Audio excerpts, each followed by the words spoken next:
से लोग यहाँ दर्शन के लिए आएंगे और उनको जो अंदर से आनंद व शांति मिलेगी, उसका आशीर्वाद भी आप सबको मिलेगा। क्योंकि कई लोगों की तमन्ना होती है कि हम बद्री विशाल भगवान के दर्शन करें, केदारनाथ बाबा के दर्शन करें, यमुनोत्री जाएं, गंगोत्री जाएं, पर वो बहुत कठिन यात्रा है। पहले के जमाने में जब सुख साधन नहीं थे, तो मुझे याद है हमारे सौराष्ट्र से जब लोग चार धाम की यात्रा से जाते थे, तो पूरे गांव के लोग उनको विदा करते थे, क्योंकि उनको ये होता था कि अब वहां से ये वापस आएंगे कि नहीं आएंगे।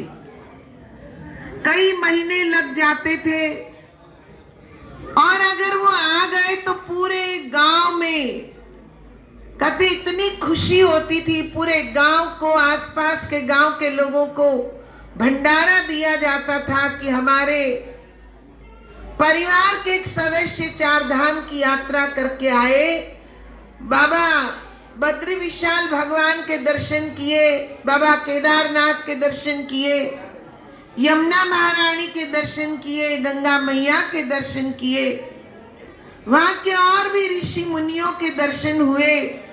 एक खुशी की लहर चारों ओर दौड़ जाती थी।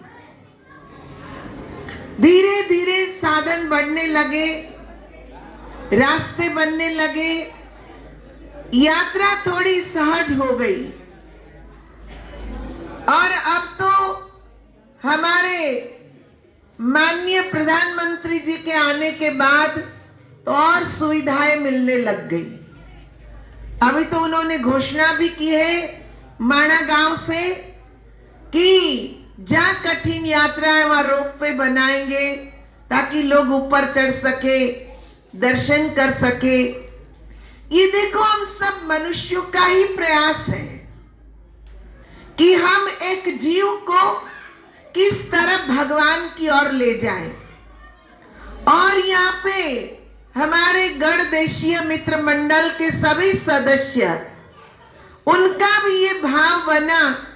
मैंने सुना है आप लोग कई सालों से यहाँ आकर बसे हैं और फिर भी अपनी संस्कृति को आपने जीवंत रखा है। और ये प्रयास हो रहा है कि यहाँ पर भी चार धाम बने, ये बड़ी खुशी की बात है।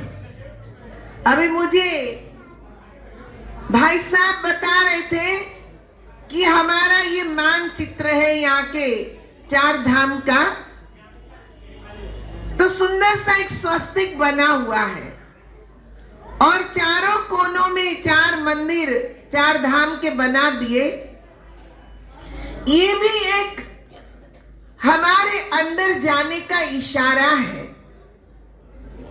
आपने सुना तो है कि जब ये सृष्टि बनी तो कहते कि पारब्रह्म शक्ति ने ब्रह्मा जी को चार वेद दिए। का इन चार वेदों से, वेद का अर्थ होता है ज्ञान, और यजुर्वेद यानी यजुर माने प्रकाश, प्रकाश का ज्ञान अर्जित करे। अथर्ववेद, अथर्व का अर्थ होता है अमृत, अमृत का ज्ञान। सामवेद, शाम का अर्थ होता है संगीत, संगीत का ज्ञान। और ऋग्वेद, ऋग का अर्थ होता है ऋचा शब्द। यानी पारब्रह्म शक्ति ने जब ब्रह्मा जी को आदेश दिया कि आप ये सृष्टि का सर्जन करें, मुझे एक से अनेक होने की इच्छा हुई है और तब मैंने ये संसार की रचना करने का एक मन बनाया। एको अहम बहुश्यामी, मैं एक से अनेक हो जाऊं। तो सबसे पहले ब्रह्मा विष्णु महेश को प्रकट किए। ब्रह्मा जी ने जब ये पूछा कि मैं कैसे सर्जन करूं, तब 4 वेद दिए, यानी अपने ही अंदर भगवान ने ब्रह्मा जी से कहा, पारब्रह्म शक्ति ने, कि आपके अंदर प्रकाश है, संगीत है, अमृत है, अंदर एक शब्द ब्रह्म है, उनमें लीन होकर आप कैसे सृष्टि का सर्जन कर सकोगे, ये प्रेरणा मिलेगी। और उसी आधार पर उन्होंने इस सृष्टि की रचना की। भगवान विष्णु को पालन करने का कार्य दिया, भगवान शिव को 2 कार्य दिए, एक संहार का और दूसरा कल्याण का। इसलिए तो भगवान शिव को आदि गुरु कहा गया कि उन्होंने कल्याण का मार्ग भी जगत के लिए खोला, और जो कल्याण के मार्ग पर नहीं जाता है और उनके अंदर जो दुर्गुण बढ़ जाते, काम क्रोध लोभ मोह अहंकार, इन 5 बड़े दुर्गुणों के आधार से और कई दुर्गुण हमारे अंदर पनपने लगते हैं, तो किस तरह उसका संहार करना, ये विद्याएं भी भगवान शिव ने दी।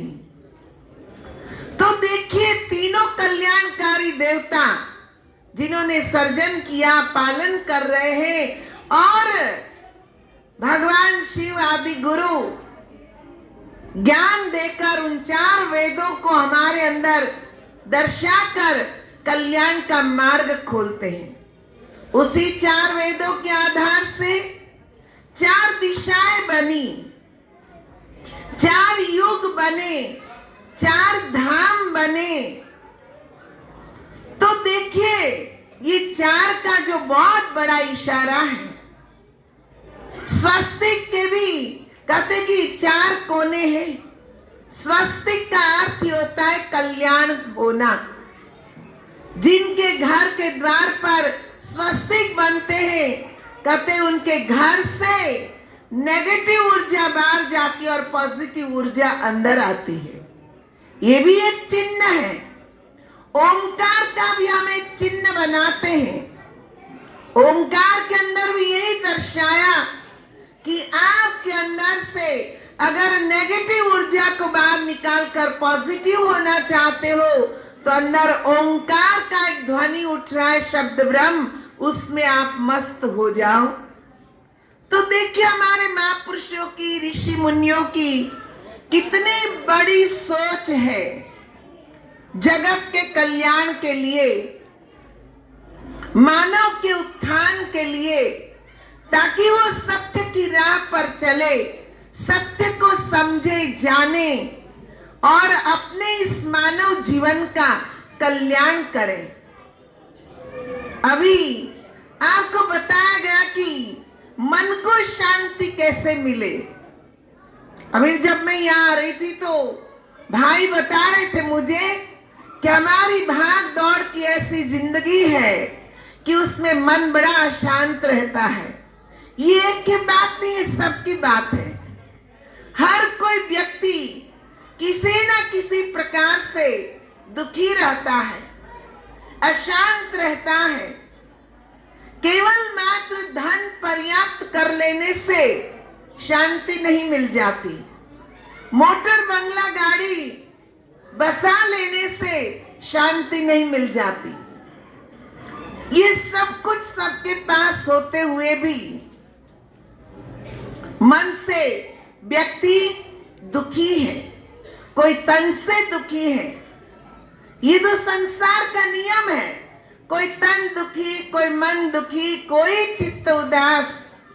एक एक दुख सबन के पास, सुखी प्रभु का दास। का सुखी कौन है? जो प्रभु का दास बन जाता है, परमात्मा को जान लेता है। लेकिन आज तो प्रश्न ये भी हमारे सामने खड़ा हो जाता है कि कौन से भगवान की पूजा करे, किस देवता की पूजा करे, कहाँ जाए, क्या करे। सब अपने विचार से अलग अलग राह दिखा देते हैं। तुम ये देवता को भजो, ये भगवान को मानो, ये देवी को मानो, ये पाठ करो, ये पूजा करो। हम सब कुछ करते हैं। सब कुछ करने के बाद भी मन को जो आनंद मिलना चाहिए वो नहीं मिलता है।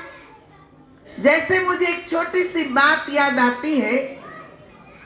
एक युवक किसी परम ज्ञानी संत थे, उनके पास पहुंचा, क्योंकि उसने सुना था कि वही एक है जो तुम्हें भगवान का रास्ता बता सकते हैं, भगवान से मिला सकते हैं। तो वो वहां गया, कहा महात्मन मुझे तो प्रभु से मिलना है, आप कोई रास्ता बताइए।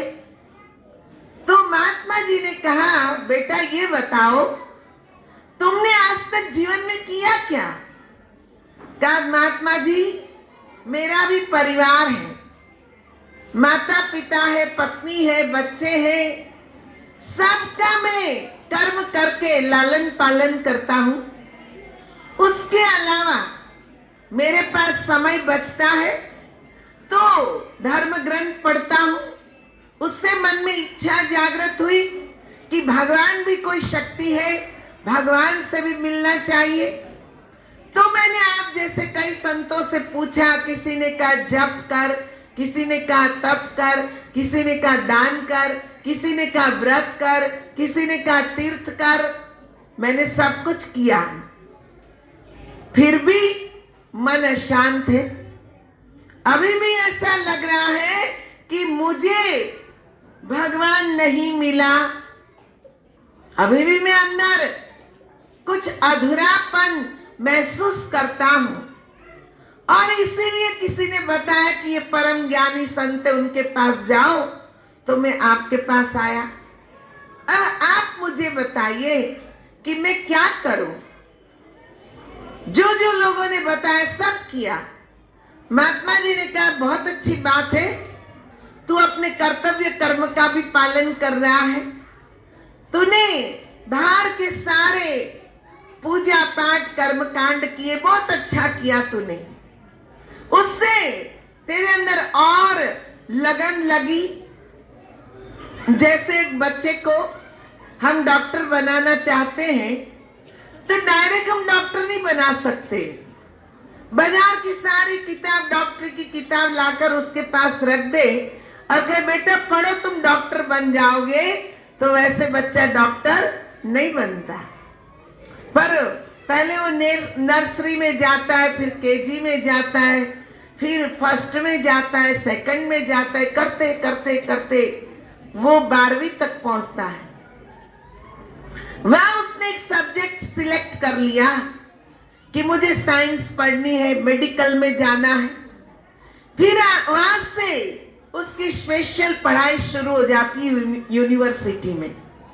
वहां पढ़ाई करेगा 3-4 साल, 4 साल 5 साल, जो भी उसका कोर्स होगा, जो भी उसने सिलेक्ट किया है, जिस फील्ड में जाना है। वहां थियरी पढ़ने के बाद फिर प्रैक्टिकल के लिए वह हॉस्पिटल में जाता है। वह सीनियर डॉक्टरों के साथ वह प्रैक्टिस करता है और वहां पे भी उनके 3-4 साल लग जाते प्रैक्टिस करते करते। जब वो परफेक्ट हो जाता है तो वहां उसको सर्टिफिकेट मिल जाता है कि अब तुम क्वालिफाइड डॉक्टर हो गए, तुम एमडी बन गए, तुम सर्जन बन गए। और वो सर्टिफिकेट कामयाब होता है। वो अपनी कहते कि क्लिनिक खोलना चाहे खोल सकता है, अपनी हॉस्पिटल खोलना चाहे खोल सकता है। कितने साल उसने लगा दिए, कितनी पढ़ाई करी। डायरेक्ट कहते कि किताबें उसको दे दी और पढ़ लिया और हमने मान लिया डॉक्टर, नहीं, कितना कुछ उसने किया।